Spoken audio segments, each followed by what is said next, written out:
हाय दोस्तों, नमस्ते। आज मैं आप लोगों को एक साइकोलॉजी के बारे में बताने वाली हूँ। और उसका नाम है ईड, ईगो एंड सुपर ईगो। ये क्या होता है ईड, ईगो एंड सुपर ईगो? और ये मैं आज आपको क्यों एक्सप्लेन कर रही हूँ, ये मैं आपको एट द एंड बताऊंगी, ठीक है। ईड, ईगो एंड सुपर ईगो को समझने के लिए आपको पहले मैं एक एग्जाम्पल दूंगी।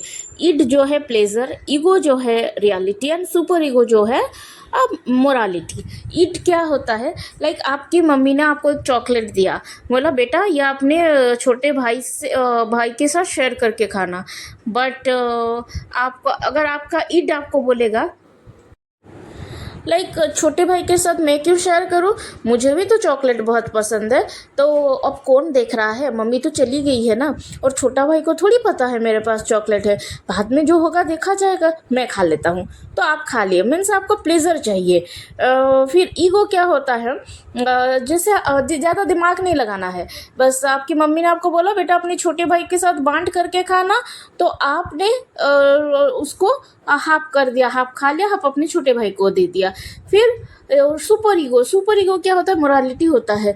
अगर आपकी मम्मी ने आपको बोला छोटे भाई के साथ बांट करके खाना है, मुझे ये सोचना भी नहीं है कि मैं अकेले खा सकता हूँ, तो मुझे बस क्या करना है, मुझे बस वेट करना है जब मेरा छोटा भाई आएगा, मैं उसके साथ बांट के खाऊंगी या फिर खाऊंगा या खाऊंगी, ठीक है।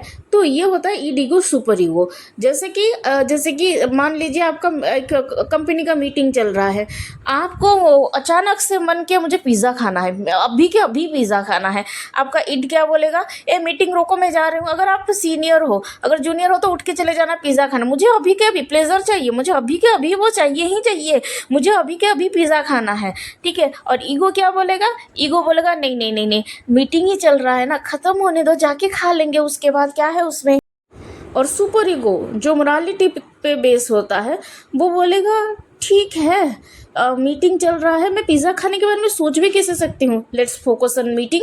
मुझे अभी मुझे सोचना भी नहीं है, मीटिंग ख़त्म होने के बाद देखते हैं, अगर काम आता है तो कर लेंगे, अगर नहीं आता है तो जाके पिज़्ज़ा खाएंगे या कुछ सोचेंगे। लेकिन अभी मेरे माइंड में आ गया पिज़्ज़ा खाने के बारे में, लेकिन मुझे ये सोचना भी नहीं है क्योंकि अभी मेरा फर्स्ट प्रायोरिटी क्या है, मीटिंग है। तो ये होता है ईड, ईगो एंड सुपर ईगो। ये मैं वीडियो क्यों बना रही हूँ, मेरी एक जूनियर है, वो मुझे बोली दीदी इस पे वीडियो बनाओ, क्योंकि उसका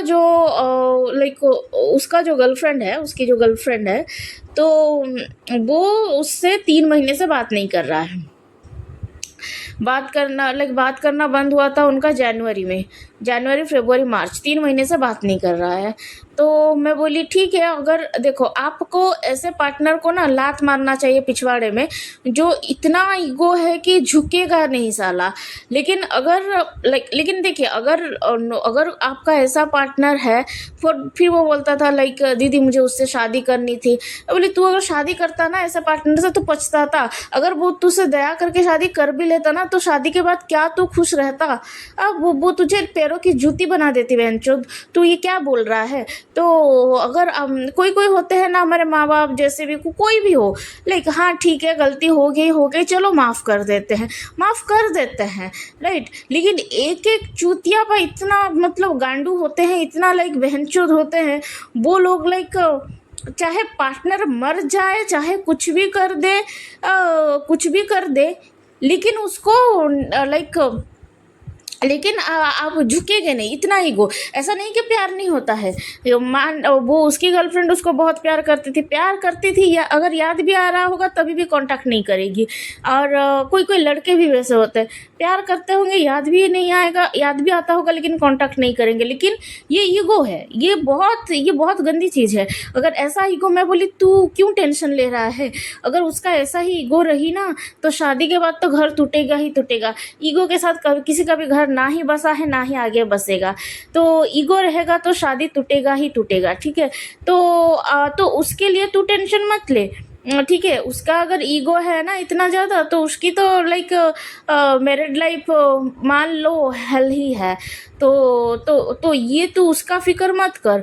और चाहे वो लड़का हो या लड़की है, ठीक है, ईगो अगर रखोगे ना तो घर नहीं बसा सकते। इतना ईगो, हाँ ईगो थोड़ा बहुत रखना ज़रूरी है। अगर कोई आपका डिसरेस्पेक्ट करो, मेरा भी ईगो है, लेकिन कोई आपका डिसरेस्पेक्ट करे तो नहीं सहना चाहिए। लेकिन अगर छोटी मोटी गलती पे अगर आप इतना घमंड लेके बैठे हो ना, तो ऐसे लोगों को पिछवाड़े पे लात मारो। जो मेरा मानना है, पिछवाड़े पे लात मारना चाहिए, ठीक है। और दूसरा है, लेकिन इतना इतना ईगो जो अपनी, ठीक है, अगर आपसे कोई गलती भी हो भी गई, गलती हर किसी से होती है, राइट। आप एक बार सॉरी बोलो, अगर वो ठीक है गलती हो गई, सॉरी बोल दिया, बार बार मत बोलो। अगर एक बार सॉरी बोल दिया, हो गया, ठीक है, वरना नहीं हुआ तो भाड़ में जाए, बस। तो आपको मैं यह बताना चाहती हूँ, जो ईगो और सुपर ईगो होता है, वो मैं यह आपको एक्सप्लेन की, क्योंकि ये उसको वो जानना था। और दूसरा है, नेक्स्ट वीडियो में लेके आऊँगी साइकोपाथ लोगों का दिमाग कैसा रहता है, जो अपने अलावा और किसी के बारे में नहीं सोचते हैं, जिनका अंदर बहुत ईगो रहता है ना, उनके दिमाग में एक स्विच होता है, और वो स्विच कैसे काम करता है, कैसे होता है, वो मैं पढ़ी थी पहले। तो अभी थोड़ा मैं उसको ब्रशअप करके मैं नेक्स्ट वीडियो बनाऊंगी उस पे, वो क्या होता है साइकोलॉजी, और तो आपको कैसे पार्टनर को रखना चाहिए, कैसे पार्टनर को पिछवाड़े में लात मारना चाहिए। लेकिन लात मारने से पहले उसको अपने पैरों पे झुकाओ, पैरों पे पड़ेगा तभी लात मारेगा, ऐसा नहीं, ऐसा किसी को नहीं जाना है, ठीक है। तो पैरों पे गिराना है, फिर लात मारना है।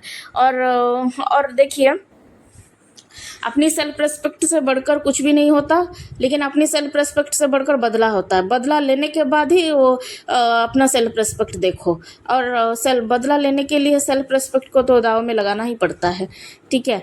तो ये आपको कॉन्सेप्ट समझ में आ गया।